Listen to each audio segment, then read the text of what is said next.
Stel je voor, je bent op vakantie met een verfrissend drankje in de hand op een zonnig terras en opeens word je nat gespoten met een waterpistool door een groep demonstranten die je vertellen dat je moet opdonderen.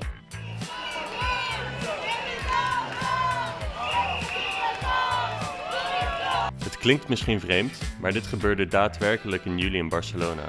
Hoe grappig het ook lijkt, wijst het op een veel groter probleem. Overtoerisme. Dit is niet alleen een Spaans probleem, maar de Spaanse bevolking is er nu echt klaar mee.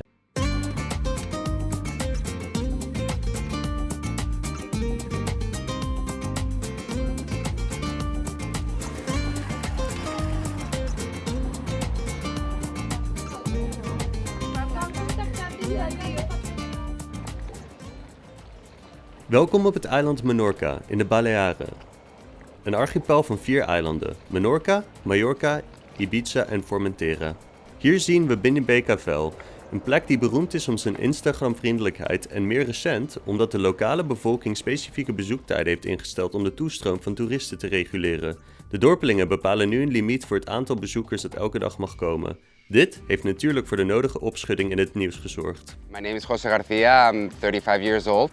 I'm from Barcelona, but I come here every summer since I'm basically born. My whole family is here. We get about 800,000 tourists every year. And for a town this small, that's a lot of people. Like the streets are very small, they're very narrow. And at the end of the day, this is not a village, this is a private community, and we have to take that into consideration.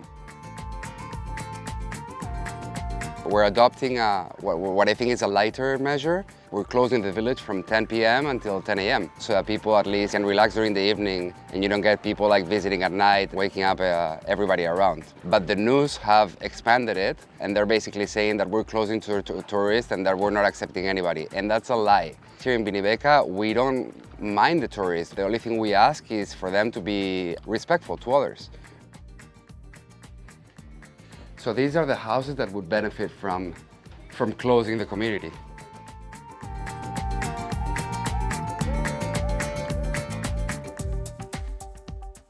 Ever since Instagram was around, especially for the last 5-10 years, in which people just feel the need to share where they've been, to copy the post that they saw from that influencer, or just to say, hey, I've been here first. Some bigger or smaller brands, they come here to create content for their website, for their campaigns. We've had Zara come in here and do their shootings without asking us for permission, and then we go to their website and we see like our house in the backdrop of a photo. Yesterday, there was this woman that was walking up to my cousin's house. She was almost about to enter his property. And I said, excuse me, you're in private property. And she said, there's no signs. I said, well, there's a door that you just trespassed. And she said, yeah, well, there's no signs that say no entry. Well, okay, there's no signs that say don't hit people on the street, but you don't do it because it's not morally right. I mean, just people don't use common sense when visiting here. They think they're on a vacation and they are free to do whatever they want. And that's the kind of tourism that we don't like.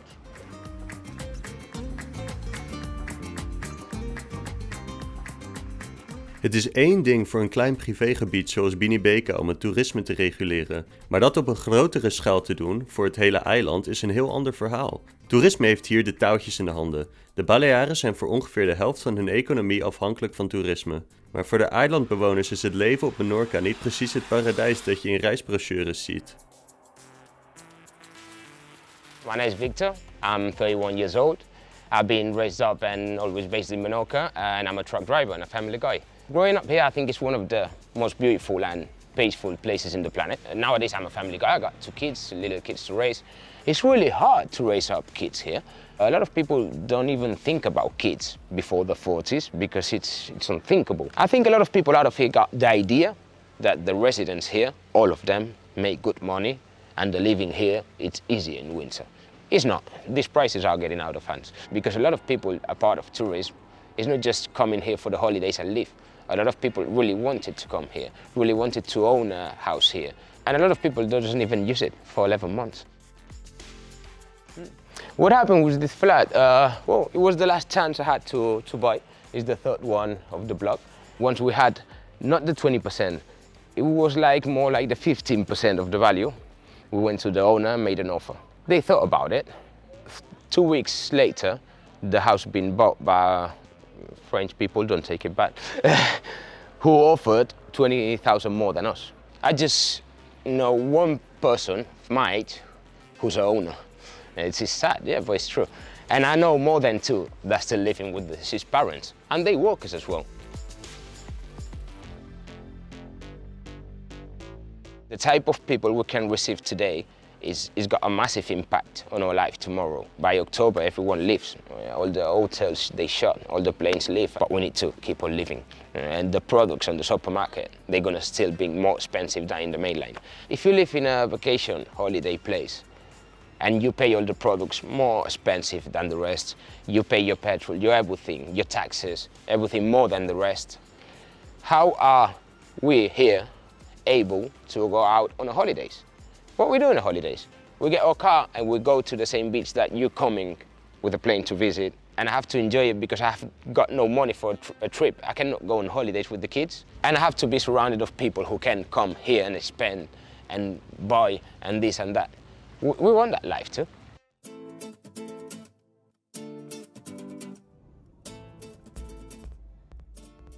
Laten we de cijfers op een rijtje zetten. Vorig jaar verwelkomden de Balearen maar liefst 18 miljoen toeristen. Dat is een stijging van 9% ten opzichte van 2022. Dat is veel, vooral als je bedenkt dat er op alle eilanden samen minder dan 1,2 miljoen mensen wonen.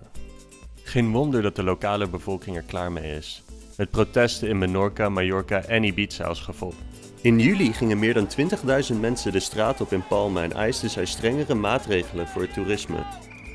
Maar het zijn niet alleen de Balearen.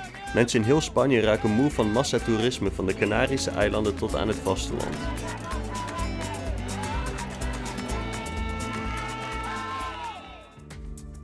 Zeven van de 10 meest bezochte landen ter wereld bevinden zich in Europa. Frankrijk, Spanje, Italië, Engeland, Duitsland, Griekenland en Oostenrijk. Al jaren proberen deze landen allerlei lokale oplossingen uit. Wil je een paar horen? Barcelona bijvoorbeeld heeft een hele buslijn van Google Maps verwijderd. En hun burgemeester wil Airbnb in de komende 5 jaar verbieden. Venetië heeft nu een dagelijkse toeristenbelasting. In Oostenrijk heeft een dorp een houten muur gebouwd om te voorkomen dat toeristen selfies maken. En in Marseille beperken ze de toegang tot een prachtige calanque. Iedereen probeert iets. En Spanje zit in hetzelfde schuitje. Er worden dit jaar 91 miljoen toeristen verwacht. 6 miljoen meer dan vorig jaar. I like to think that tourism doesn't hurt society, because I think tourism is healthy for many economies, as long as it's done in a respectful way.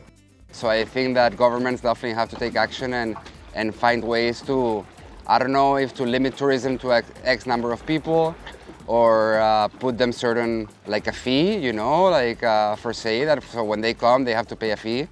It's not the amount of people, in my opinion.